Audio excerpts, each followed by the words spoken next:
ഒൻപതാം സ്ഥലം. ഈശോ മിശിഹ മൂന്നാം പ്രാവശ്യം വിടുന്നു.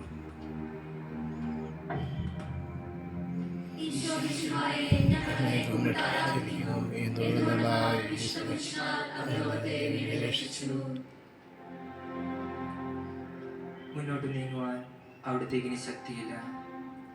രക്തമെല്ലാം തീരാറായി. തല കറങ്ങുന്നു, ശരീരം വിറയ്ക്കുന്നു.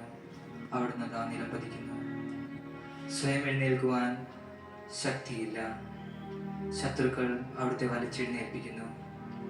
ബലി പൂർത്തിയാക്കുവാൻ ഇനി വളരെ സമയമില്ല. അവിടുന്ന് നടക്കുവാൻ ശ്രമിക്കുന്നു. നീ പീഡിപ്പിക്കുന്ന ഈശോയാകുന്നു ഞാൻ എന്ന് ശാവേലിനോട് അരുൾ ചെയ്ത വാക്കുകൾ ഇപ്പോൾ നമ്മെ നോക്കി അവിടുന്ന് ആവർത്തിക്കുന്നു.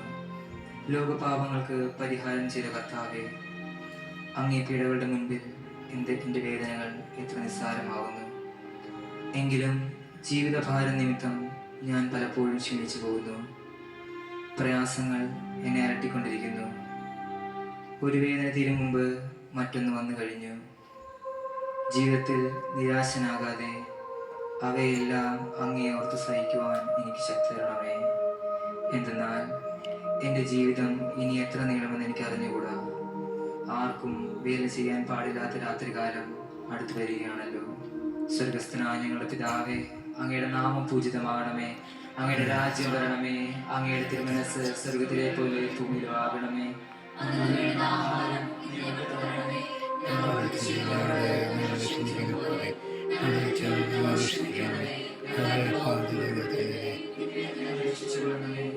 നന്മ നിറഞ്ഞ മറിയമേ സ്വസ്തി, കർത്താവ് അങ്ങയുടെ കൂടെ സ്ത്രീകളിൽ അങ്ങ് അനുഗ്രഹിക്കപ്പെട്ടവളാകുന്നു. അങ്ങയുടെ ഉദരത്തിൻ ഫലമായി ഈശോ അനുഗ്രഹിക്കപ്പെട്ടവനാകുന്നു.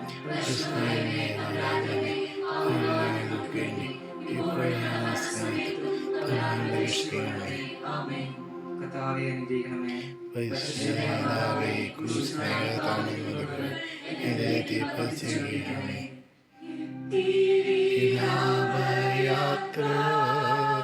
കാൽവരി കുഞ്ഞിങ്ങോകൾ പരപ്പിൽ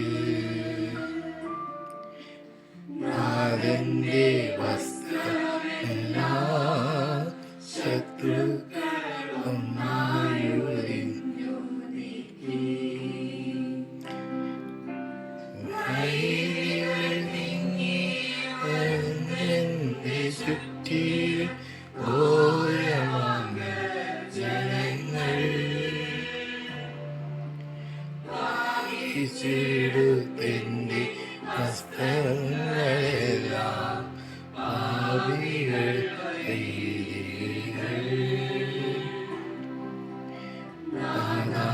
വിശുദ്ധിയൻ വസ്തു അയ്യാന്നു.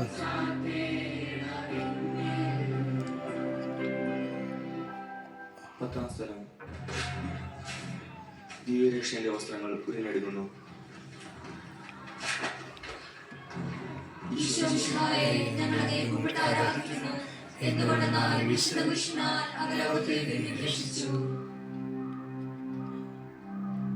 കാബൂൽത്തായിലെത്തിയപ്പോൾ അവർ അവിടത്തേക്ക് മീറ കലർത്തിയ വീഞ്ഞു കൊടുത്തു.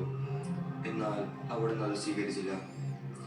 അവിടുത്തെ വസ്ത്രങ്ങൾ 4 ആയി ഭാഗിച്ച് ഓരോരുത്തർ ഓരോ ഭാഗം എടുക്കുകയും ചെയ്തു.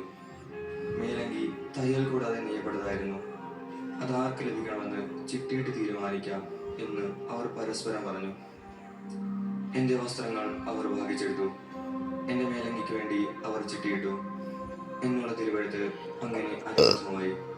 രക്തത്തിൽ ഒട്ടിപ്പിടിച്ചിരുന്ന വസ്ത്രങ്ങൾ ഉരിഞ്ഞെടുക്കപ്പെട്ടപ്പോൾ ദുസ്സഹമായ വേദന അനുഭവിച്ച മിശിഹായെ, പാപം നിറഞ്ഞ പഴയ മനുഷ്യനെ ഉരിഞ്ഞു മാറ്റി അംഗീകരിക്കുവാനും മറ്റൊരു ക്രിസ്തുവായി ജീവിക്കുവാനും എന്നെ അനുഗ്രഹിക്കണമേ. എന്റെ ഈശോയെ, അങ്ങയുടെ സന്നിധിയിലേക്ക് എന്റെ ദൈവമേ, ഞങ്ങളെ സകലരെയും ഞങ്ങളെ നിമിഷം സമർപ്പിക്കുന്നു.